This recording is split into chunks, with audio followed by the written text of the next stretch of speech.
This is my true story. I raised my daughter alone, worked hard every day, and made sure she had everything I never did. I thought when I got older, she'd take care of me the way I cared for her. But one evening, I heard her voice through the door. She was talking to her husband, and I'll never forget what she said. She won't last much longer. They both laughed. I sat there, quiet, with a smile they couldn't see. They thought I was done. They were wrong. What I did next changed everything. Before that, tell me where you're watching from and what time it is right now, and please subscribe so my story can reach more people. I wasn't meant to hear it. Her voice came through the half-closed door, low and sharp, like someone discussing a business deal, not a mother's life. She won't last much longer, my daughter said. Her husband grunted in agreement. They thought I was asleep in the next room, too old to understand, too weak to care. But I heard every word. I sat still in my chair, holding my cup of tea, staring at the wall, and listening as they talked about my life like it was already over. They spoke about plans, about timing, about what would need to be handled once I was gone. My name, my health, my belongings, everything became a topic for their quiet greed. I didn't move. I didn't make a sound. I just smiled to myself because that kind of conversation tells you everything you need to know about the people you raised. She said I had been getting slower. She said I looked tired all the time. She said I probably wouldn't make it past the year. I listened to my own daughter describing me like a broken thing, and then, as if they couldn't help themselves, they began talking about the house. My house. The one I bought with 30 years of work, late nights, and sacrifice. They said they'd have to figure out the paperwork and contact the lawyer when the time came. They didn't know the lawyer had already called me last week for a review of my will. They didn't know every line of that document was under my control. I could have interrupted them. I could have shouted, confronted, demanded answers. But that's what they expected, an emotional outburst, a scene they could twist into, she's confused or she's unstable. I gave them nothing. I sat there quietly, listening to them plan a life that didn't include me, and I let it harden into something stronger than anger. It became purpose. That night, when they came in to check on me, I pretended to be asleep. My daughter whispered goodnight like she hadn't just erased me from her future. Her husband closed the door softly, probably thinking how close they were to getting what they wanted. I waited until their footsteps faded down the hall, then opened my eyes. The house was silent. I could hear the ticking clock in the hallway, each second steady and certain, a rhythm reminding me that I wasn't finished yet. I looked around my room, at the photos on the dresser, at the old lamp by the window, and felt calm. The anger didn't boil. It froze. I realized that I didn't need to yell or cry. I needed to prepare. People like them never see the quiet ones coming. They assume silence means defeat. But my silence meant strategy. The next morning, I acted normal. I made breakfast, smiled when she said good morning, and even thanked her husband when he offered to drive me to my doctor's appointment. I let them see exactly what they wanted to see: weakness. They were already convinced I wouldn't last much longer. I decided to let them believe it. It gave me time. When I sat in the back seat of their car, listening to them talk about bills and plans, I looked out the window and made a decision. If they were already counting down my days, I would make sure that the end they were waiting for didn't come the way they expected. I didn't need revenge. I needed justice, the kind that comes quietly, signed in ink, sealed with law, and delivered at the perfect moment. That night, I slept peacefully for the first time in months. I had a plan forming in my mind, clear and simple. I knew exactly who to call, what to change, and how to do it without anyone noticing. I no longer cared about what they thought of me. I cared only about leaving behind a truth they couldn't twist or touch. They thought I was fading away, but I was just getting ready. I built this life with my own hands. I worked before dawn and after dusk. I saved every spare coin. I paid for the small repairs, the school fees, the nights when they needed medicine. When my husband died, I took extra shifts. I did not complain. I kept going because my family needed a roof and food. I took pride in doing what had to be done. The house they lived in was bought with money I earned. My name is on the original deed. I signed the mortgage. I met with the builders. I chose the curtains and the paint. I told myself it was for them, for comfort, for a life that would be easier than mine. They grew up beneath the light I paid for. They called it home, and they called it our place. But the truth was simple. It came from me. The small business they bragged about started from a loan I helped with. I sold things I loved to help them start. I gave them the money that let the business open its doors. They took that first chance and they ran with it. They named it proudly. They posted photos. They told friends how hard they worked. No one asked where the first seed money came from.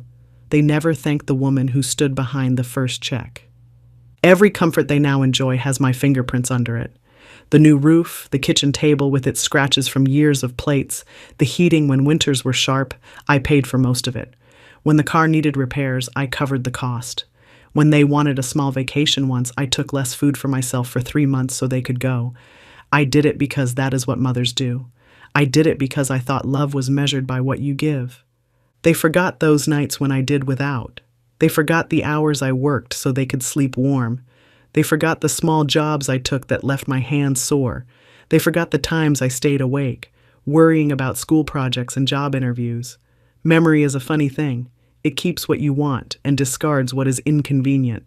For them, the past was useful only as long as it supported their present. When I stopped being useful in the way they wanted, I became invisible. They talk now like the house and the business were their own clever work. They speak about our success and our property in front of friends. They act as if my name on a document was nothing more than an old habit. They assume age made me forget the truth. They assume silence means submission. That is how they justify their words about me. They decide the story they want to tell, and then they live inside that story. When my daughter said I won't last much longer, she was not speaking only of time. She was speaking of removal. She expected the world to rearrange itself when I was gone. She believed that the seats I left empty would be filled without question. She never thought I would have anything to do with the final act. She never thought I would write the last line. That confidence in their future made them careless. Careless people leave traces. I watched their carelessness like a map. It showed me where to go and what to change. I am not proud of hiding things from them. I am not proud of secrecy. I am proud of surviving. I am proud of the hours I kept, the bills I paid, the nights I did not sleep. I am proud that the life I built gave them strength, even if they turned that strength into entitlement. I am proud that the work I did left marks that could not be erased by their careless talk. They treated me as a problem to be solved, not the person who fixed the problems. They treated my body like a countdown. They forgot the woman who taught them to read, who bandaged their knees, who sat up with them when storms came. They forgot the small things that make a family, but they did not forget how to count the benefits. They did not forget that once I was gone, things would belong to them. That belief blinded them to the fact that I still held the pen. That night, I smiled through dinner. The table was quiet except for the sound of forks against plates. My daughter asked if I felt tired. I said no. She nodded politely, the kind of politeness that hides impatience. Her husband poured wine and made a toast. He said, "To new beginnings." I looked at him for a second and realized he didn't mean it as hope. He meant it as an ending. Mine. I raised my glass anyway and smiled. That smile wasn't fake. It was a shield. It was the moment I decided they would never see my plans coming. After dinner, she poured me tea and asked if I needed help with my medicine. I told her no, thank you. I said it softly, but my mind was sharp. Every word she said felt rehearsed, careful, distant. She was acting like a daughter who still cared. Maybe she thought if she played the role well enough, it would ease her guilt later. I let her act. I wanted to see how far she'd go pretending. When they both went upstairs, I stayed in the kitchen. I cleaned slowly, watching the clock. I could hear them talking above me, muffled voices, laughter, footsteps. I imagined them counting their blessings, thinking the end was near, thinking everything would fall neatly into their hands. They didn't realize I had already started moving everything they wanted out of their reach. Before I went to bed, I sat by the window. The moonlight fell across the floor, and the house was quiet. I thought about all the times I had stayed up worrying about her, all the times I prayed she'd have a better life than I did. I thought about the first time I held her, how small she was, how certain I felt that I'd protect her no matter what. It's strange how life turns. The same hands that used to hold her were now planning her lesson, not to hurt her, but to make her see what she had become. The next morning, I acted as if nothing had changed. I helped around the house, I smiled when they spoke, I nodded when they made suggestions. My calmness confused them. They were waiting for signs of weakness, complaints, confusion, anger. But I gave them none of that. My silence became the quiet sound of control. They mistook it for surrender, but it was strategy. I started making phone calls when they were out. The bank, the insurance company, the lawyer's office, each one confirmed what I already knew. Everything was still in my name.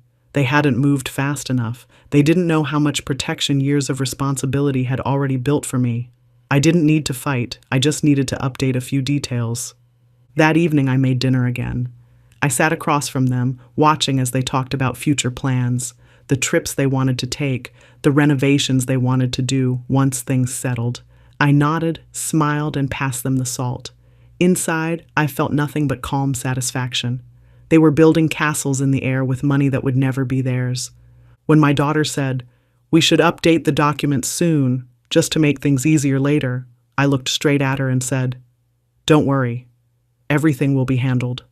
She smiled, relieved, not knowing what those words truly meant. That was the moment I knew I'd already won. That night, before sleeping, I opened my drawer and took out the old folder with my will inside. I read it carefully, line by line. It had been years since I last updated it. I thought about the people who truly showed kindness to me, not out of obligation, but out of love. There weren't many, but there was one name that made sense: my granddaughter. The only one who still treated me like family without wanting anything in return. I closed the folder and smiled again. The plan was ready. They just didn't know it yet. The next morning, I woke up earlier than usual. My daughter was still asleep and her husband had already left for work. The house was quiet, the kind of silence that makes every thought feel louder. I dressed neatly, packed my documents into a small leather folder, and called my driver. He had been with our family for years, loyal and discreet. When he saw me waiting at the gate, he asked if everything was all right. I smiled and said, "Yes, I just need to see Mr. Halpern." He nodded and drove off. The ride was calm. I watched the city pass by through the window, feeling like I was watching the last act of a long play I'd written without realizing it. Mr. Halpern had been my lawyer for more than 30 years. He handled everything from the day I bought my first home to the day I settled my husband's estate. When I walked into his office, he stood up immediately and greeted me with warmth and respect, something my own family had forgotten to show. "It's good to see you," he said. "You look well." I smiled politely and sat down. "I'm here to make some changes," I said. "Final ones." His face turned serious. He nodded and pulled out my files. I explained what I wanted clearly. I told him to remove my daughter and her husband from the will entirely. I told him I wanted everything, the house, the savings, the investments, to go to my granddaughter. He didn't interrupt. He didn't question it. When I finished, he leaned back in his chair and said softly, "Are you sure?" I nodded without hesitation. More sure than I've been about anything in years. He looked at me for a moment, then began typing. As he worked, I thought about how easy it was to erase people from paper once they had already erased you from their heart. It didn't feel cruel. It felt fair. They had made plans for my end. I was making plans for what came after. The difference was mine were honest. They were not born from greed, but from truth. I wasn't angry. I was done being used. When the documents were ready, Mr. Halpern read every line out loud. I listened carefully, nodding at each section. There were no doubts, no second thoughts. He handed me the pen, and I signed my name at the bottom of each page. Steady, clear, final. My hand didn't shake once. When it was done, he stamped the papers and looked up at me with quiet approval. "It's done," he said. "Would you like me to inform them later?" I smiled and said, "No. Let them find out the right way, when I'm gone." He nodded again, understanding exactly what I meant. He promised to seal the documents and keep them confidential. 30 days, I said. That's when you open it. Not a day sooner, he agreed and locked the file in his cabinet. I felt lighter as I stood to leave. For the first time in a long while, I was walking away from something I didn't need to carry anymore. Outside, the air felt cool against my face. I stood by the car for a moment, breathing deeply. My driver asked if I wanted to go home. I said, "Not yet." "Let's stop by the park first." I sat on a bench under a tree and watched people passing by. Young couples, children laughing, old friends talking. None of them knew that somewhere in that quiet office, my story had just changed.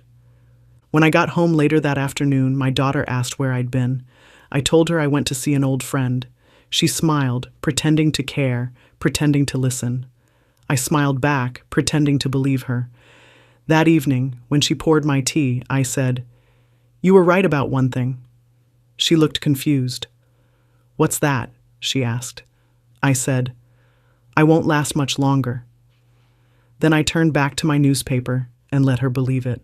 I left everything to my granddaughter, every house key, every account, every piece of land that carried my name. All of it was written under hers. It wasn't about money, it was about trust. She never asked for anything. She never hinted at inheritance, never counted my possessions, never looked at me with expectation. She would visit quietly after school, sit beside me with her books, and help me with small things like fixing the radio or setting the table. She didn't see me as old, she saw me as family. That was enough for me to know she deserved everything I had built. When I told Mr. Halpern my decision, he didn't question it. He smiled softly and said, "She'll take care of it." I said, "She already does." He sealed the documents in a thick envelope, stamped them with his seal, and handed me a copy. 30 days, he said again. "They'll know then." I nodded. "Let them have their month," I replied. "Let them think they've already won." I wanted them to have time to keep pretending that I didn't matter. That's how people like them show their true faces, when they believe no one is watching. The next day, I invited my granddaughter over for tea. She came running in, still in her school uniform, holding her backpack. "Grandma, you're up early," she said, smiling. Her energy filled the room the way sunlight fills an empty space. I sat her down, poured her tea, and asked about school. She told me about her classes, her friends, her small victories. She didn't notice how carefully I was looking at her, memorizing her laugh, the way she tucked her hair behind her ear, the kindness in her voice.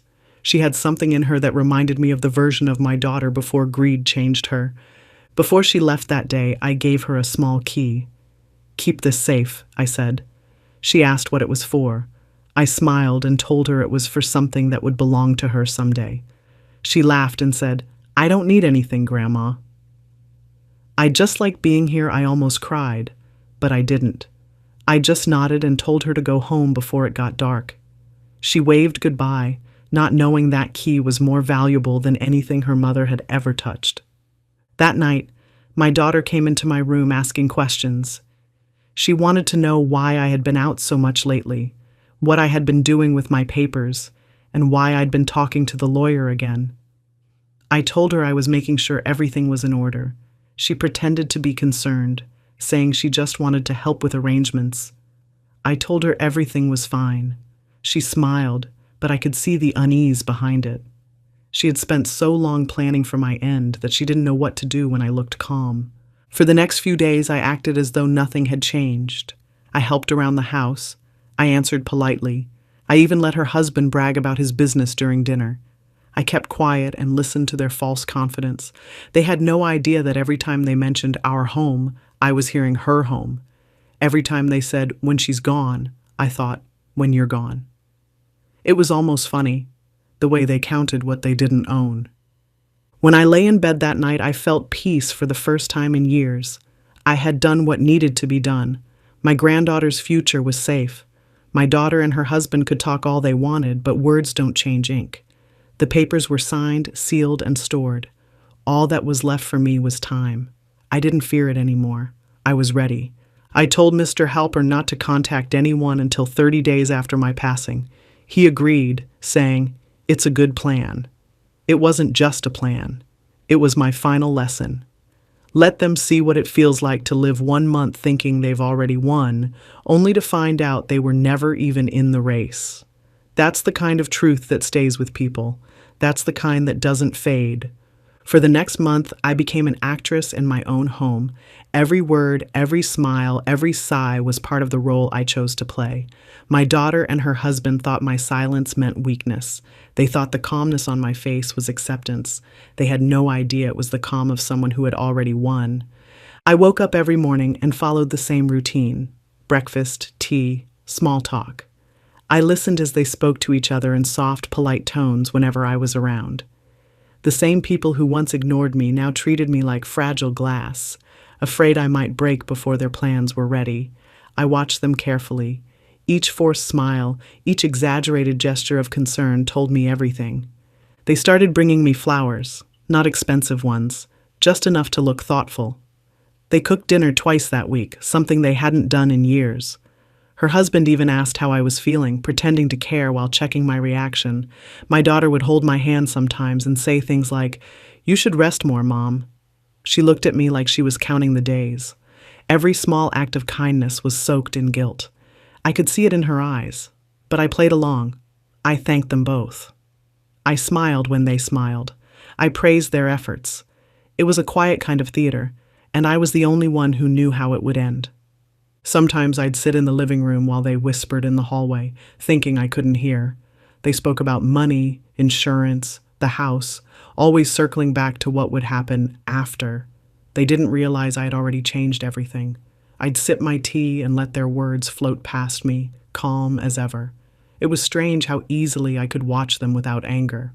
I wasn't even sad anymore, just aware. Awareness is stronger than rage. It doesn't burn, it builds. They started inviting people over, friends, distant relatives, showing off the house like it already belonged to them. "Mom's getting old," my daughter would say with a smile that wasn't real. "We're just taking care of things." People believed her because she looked sincere. I didn't correct her. I just nodded and let the lie sit there. I didn't need to defend myself. I had proof waiting for its perfect moment. At night, I could hear them arguing sometimes. They were growing impatient. Maybe my health didn't decline as fast as they hoped. Maybe their own guilt made the wait harder. Either way, cracks started to show. I stayed quiet through all of it. My silence became my protection. They couldn't accuse me of anything if I gave them nothing to react to. They couldn't predict my moves if I didn't make any they could see. One afternoon, my granddaughter came to visit again. She brought cookies she had baked at school and sat beside me, talking about her week.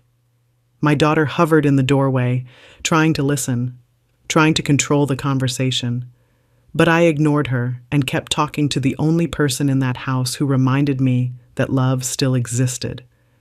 When my granddaughter laughed, it felt like a reminder that everything I had done was right. This was who I had worked for, not the ones waiting for my last breath. As the days passed, their performance became harder for them to maintain. The fake smiles started slipping. My daughter's tone grew short when I asked for small things. Her husband avoided eye contact. I could feel the tension rise in the air, thick and uneasy. They were tired of pretending to care. They just wanted the waiting to end. But I wasn't going anywhere yet. I wanted them to feel that slow discomfort, the kind that grows when the truth is hiding right under your nose. By the third week, I noticed them going through my drawers. They didn't even try to be subtle. I saw papers moved, envelopes missing, then replaced in the wrong order. They were searching for something, maybe my will, maybe clues about what I had done. I didn't confront them. I just smiled when they asked if I'd seen their missing items. I said no. Let them keep searching. The longer they looked, the more they revealed about themselves. Every act they performed, every false kindness, was proof that I had been right. They didn't love me. They loved what I owned, and I let them show me that over and over again until I didn't need to wonder anymore. By the end of that month, I had stopped pretending completely. I didn't need to. The play was ending, and the curtain was ready to fall. I passed quietly in my sleep, just as they expected. No drama, no warning, no long goodbye. The nurse said I looked peaceful, and maybe I was. I had done everything I needed to do. There was nothing left for me to fix, nothing left to fear. My daughter arranged the funeral, more out of obligation than love. She cried for the people watching, not for the mother she lost.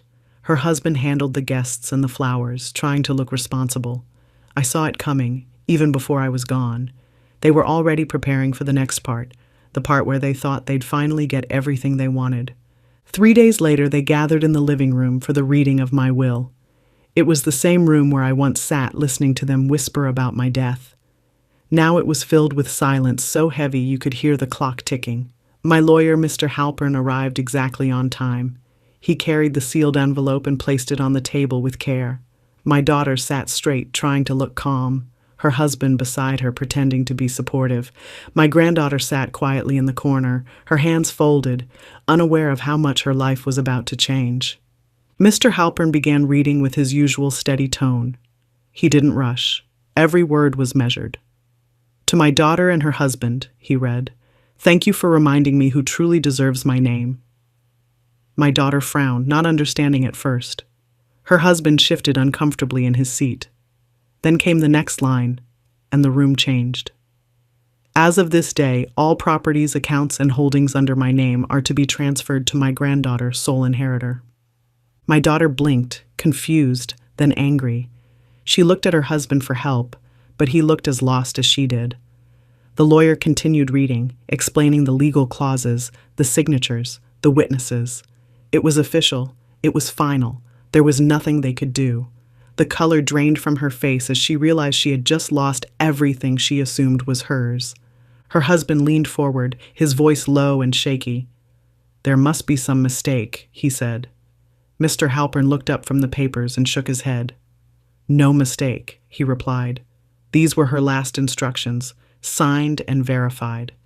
My daughter's lips trembled. "But she never said anything." Mr. Halpern folded the papers calmly. "She didn't have to." For a moment, no one spoke. The air felt heavy, thick with shock and disbelief. My granddaughter looked at her mother, unsure whether to feel happy or guilty. She asked quietly, "Grandma left everything to me?" The lawyer nodded. "Yes, she did. She said you were the only one who never treated her like a burden." That broke the silence. My daughter's shoulders dropped. She stared at the floor, her hands clenched. Her husband opened his mouth as if to argue, but no words came out. They both sat there, realizing they hadn't just lost money or property. They had lost the right to pretend they were good people. The truth was printed in legal ink, and there was no hiding from it now. Neighbors said later that they could hear yelling that night after the lawyer left. Her husband blamed her for pushing too hard, and she blamed him for not being patient enough. They both looked for someone else to blame, but there was no one left. The plan they built together had collapsed quietly, without a fight, without warning, the same way I had left this world. The next morning, my granddaughter went to Mr. Halpern's office to collect the documents. He gave her the keys, the account details, and a letter I had written for her. In it, I told her the truth, that she was my peace, my pride, and my reason for leaving with no regrets. She cried softly as she read, then smiled through her tears. "I'll take care of it," she said, and I knew she would. Meanwhile, my daughter and her husband packed their things. The house they once called theirs was no longer theirs to keep. The comfort they built on my name was gone. For the first time in their lives, they had to start from nothing. And maybe, just maybe, that was exactly what they needed to finally understand what I had tried to teach them all along. Nothing given should ever be taken for granted. When Mr. Halpern finished reading my will, the room went dead quiet. No one moved. The only sound came from the slow ticking of the clock above the fireplace. My daughter sat still, her hands trembling on her lap, her eyes fixed on the papers she thought would make her rich.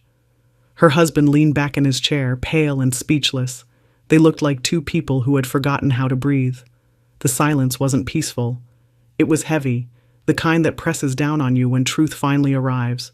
For years they had been waiting for this day, imagining luxury, control, and power. Instead, all they got was an empty echo of their own greed. My granddaughter sat across from them, her head down, too kind to show what she was feeling. She didn't smile, didn't gloat, didn't say a word. She just looked at the floor, holding the letter I had written her. I knew she wouldn't boast or argue. She wasn't built like them. That's why I trusted her. She represented the part of our family that still had a heart. The silence stretched until it became unbearable. My daughter's husband finally spoke, his voice cracking. This can't be right. She wouldn't do that. Mr. Halpern didn't flinch. He simply handed them both a copy of the signed document. It's exactly what she wanted, he said firmly, and it's legally binding. My daughter grabbed the papers, reading them with shaking hands. She went pale as she reached the final page, the one that carried my signature in clear, steady ink. That signature was the part that broke her. It reminded her that I had made this choice while fully aware of what I was doing. It wasn't a mistake. It wasn't confusion. It was a decision. She turned toward her husband, looking for someone to tell her it wasn't real, but he had nothing to say. He just stared ahead, jaw tight, eyes blank. Her voice finally rose, shaky and desperate. "After everything we did for her?" she said. Mr. Halpern didn't argue, but the look in his eyes said everything. "What did you really do for her?" She wanted to shout, to cry, to demand someone undo what was done, but there was no one left to blame but herself. The man she married avoided her gaze, his face red with frustration and embarrassment. For the first time, they couldn't control the story. When people finally left the house that evening, no one said a word to them. Neighbors whispered quietly on the street, pretending not to stare as the couple closed the door behind them. The house that once felt large and full of noise now felt smaller than ever. They didn't speak to each other that night. They didn't eat. They just sat across the room in the dark, surrounded by the silence I had left behind. It wasn't revenge. It was truth settling in. In the following days, the silence grew heavier. My daughter didn't go to work. Her husband stopped talking to friends. The phone stopped ringing. People stopped visiting. No one knew what to say to them. They avoided the topic, but everyone in town knew what had happened. Their silence turned into shame. They walked around like ghosts inside the home that would soon belong to someone else. Even the sound of footsteps on the floor seemed too loud. They lived in the same walls they once bragged about owning, knowing now that every inch of it had never really belonged to them.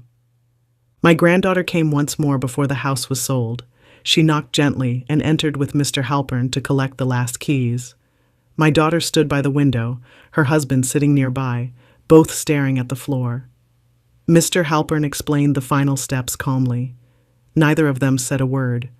My granddaughter walked through the house, quiet, respectful. When she reached the living room, she stopped for a moment and looked around. Then she said softly, "It still feels like Grandma's place."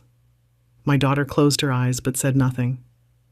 When they left, the silence in that house wasn't peaceful anymore. It was punishment. Not from me, but from the weight of their own choices. They finally learned what true emptiness feels like. It wasn't losing the money or the property. It was losing the right to say they had loved me. Because love that disappears when money is gone isn't love at all. It's just pretending. And the pretending had finally ended. The weeks after the reading changed everything. My daughter and her husband moved out of the house they once called theirs. They packed their things quietly. No shouting, no fighting, just silence and shame. The neighbors watched from their porches, pretending not to notice, but everyone knew the truth. The couple who once walked around proud and loud now looked like strangers to each other. My granddaughter didn't help them pack. She didn't need to. She waited until the house was empty, then returned with Mr. Halpern to take the keys. It was the same house she had visited so many times as a child, but it felt different now. She told him later it smelled like peace. My daughter and her husband rented a small apartment across town. It was old, cramped, and far from the life they had gotten used to. The days of big dinners and guests were gone. She tried to call her friends, but most of them didn't answer. People have a way of disappearing when money does. Her husband started blaming her for what happened. He said she pushed too hard, that she could have been patient and still ended up with something. She blamed him for encouraging her, for feeding her greed. They argued almost every night. What used to be a marriage built on comfort turned into two people trapped in the same room with nothing left to gain from each other. Meanwhile, my granddaughter started taking care of the property. She was young, but she was steady. She didn't brag or boast about what she'd inherited. She just did the work. She painted the old walls, fixed the garden, and restored the furniture I had loved. When the neighbors saw her, they said she reminded them of me, quiet, strong, and focused. She visited my grave every Sunday, bringing flowers and sitting there in silence for a few minutes. One day she told Mr. Halpern that she felt like I was still guiding her, that she could almost hear me saying, "Take care of it, but never let it own you." My daughter couldn't bring herself to visit the cemetery. She said it was too painful, but everyone knew it was guilt, not grief, that kept her away. Every time she passed my name on a newspaper or heard someone mention my will, she turned pale. People in town stopped talking about her, not out of respect, but because her story became a quiet warning, a reminder of what happens when greed blinds love. Her husband eventually left. He said he couldn't stand living in that small apartment. He took what little money he had and disappeared. She was left alone, just like she had planned for me to be. Months later, she came to see my granddaughter. She didn't ask for anything. She just stood outside the gate, eyes red, hands shaking. My granddaughter invited her in, but she refused. "I just wanted to say sorry," she said softly. I don't know if she'd forgive me, but I needed to say it. My granddaughter nodded and told her, "She already did. She just stopped waiting for you to change." My daughter cried quietly, thanked her, and walked away. That was the last time she came. Time moved on. The house became full of life again. My granddaughter built a small library inside, a place where children from the neighborhood came to read. She opened a community kitchen on weekends, feeding families who struggled like I once did. She told people it was what her grandmother would have wanted. She was right.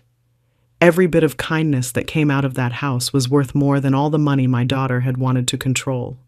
In the end, everyone got what they earned. My granddaughter got peace. My daughter got silence. My legacy went exactly where it belonged, to someone who understood that love is a responsibility, not a currency. The lawyer once told me that some wills divide families, but mine did the opposite. It separated the greed from the good, the selfish from the sincere. That was all I ever wanted. I heard my daughter tell her husband, "She won't last much longer." Those words could have broken me. Instead, they woke me up. They made me see what I had refused to admit for years, that love without respect turns poisonous. I spent a lifetime giving, believing that kindness would always return in time. It doesn't. Some people see love as weakness and patience as permission. I used to think being a good mother meant forgiving everything. Now I know it means knowing when to stop letting people take from you. The day I heard that whisper through the door, I stopped being afraid of endings. I started planning my peace. When the lawyer read my will, they both went silent. It wasn't the silence of grief. It was the silence of realization. The moment they understood that I had left them nothing, not because I hated them, but because they had already spent every ounce of my love. I didn't take revenge. I just balanced the scales. I didn't raise my voice or curse their names. I let the truth do the talking. A signature, a seal, and one small envelope did more than any argument ever could. It showed them that control belongs to the one who prepares, not the one who schemes. I imagine their faces sometimes, the way they must have looked at each other when the lawyer said my granddaughter's name. Shock first, then confusion, then shame. They probably felt the same emptiness they once left me sitting in. It's strange how life always finds a way to deliver what we put out. I didn't celebrate their pain, but I also didn't mourn their disappointment. It was justice, simple, quiet, and clean. They didn't lose everything. They just lost access to what they never valued in the first place. My granddaughter still writes me letters. She leaves them at my grave every Sunday. She tells me about her studies, about the people she helps, about the small garden she planted near the back porch. She says she feels me there when the wind moves through the trees. I believe her, because everything I gave her came from the same place, honesty. She doesn't talk about the inheritance. She talks about gratitude. That's how I know I made the right choice. People sometimes say that money changes families. I disagree. It doesn't change people. It reveals them. My daughter and her husband were never ruined by greed. They were just exposed by it. They built their comfort on what they didn't earn and forgot that comfort can vanish faster than respect. The day I signed that will, I didn't destroy their future. I just handed them the mirror they refused to look into. I know they tell people now that I was harsh, that I acted out of anger, that I let others influence me. Let them talk. Words can't rewrite ink. The truth sits inside sealed files and recorded signatures. What they call cruelty, I call closure. I gave them every chance to treat me right. They chose otherwise. I simply gave my love to someone who still remembered what it meant. The sea outside my window is calm today. I picture myself there, old, tired, but peaceful. My story didn't end when I stopped breathing. It ended when I stopped begging to be loved by people who only loved what I provided. I gave them years of devotion, care, and comfort. In return, they gave me distance, so I gave them silence.